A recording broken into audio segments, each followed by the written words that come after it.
شروع اللہ کے نام سے جو بڑا مہربان نہایت رحم والا ہے۔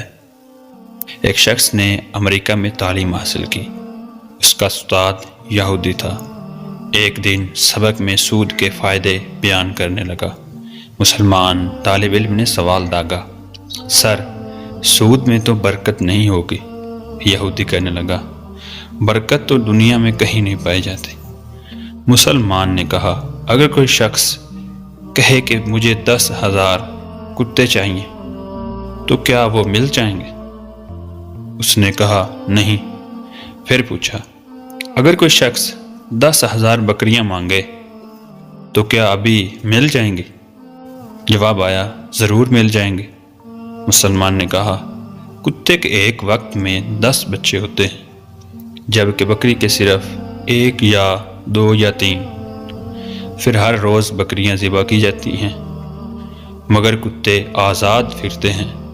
اس کے باوجود بکریاں زیادہ ہیں۔ اسی کو برکت کہتے ہیں۔ جو لوگ مکہ اور مدینہ ہجرت کر کے گئے ہیں، ان سے پوچھئے، اللہ تعالیٰ ان مقدس شہروں میں اتنی برکت عطا فرماتے ہیں کہ یقین نہیں آتا۔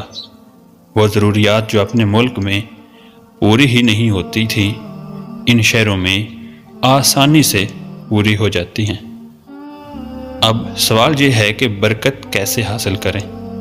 اس کا جواب حدیث شریف میں دیا گیا ہے۔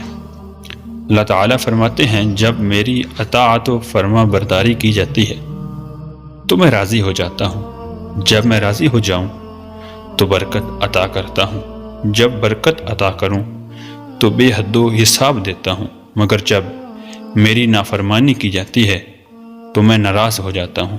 جب ناراض ہو جاؤں تو لعنت کرتا ہوں۔ میری لعنت 7 نسلوں تک باقی رہتی ہے۔ اس پیغام کو دوسروں تک پہنچائیے تاکہ اللہ تعالیٰ کسی کی زندگی آپ کے ذریعے بدل دے۔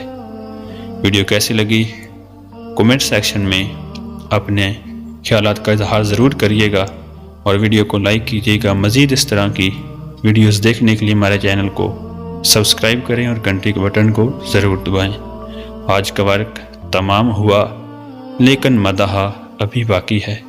اللہ حافظ و نگہبان۔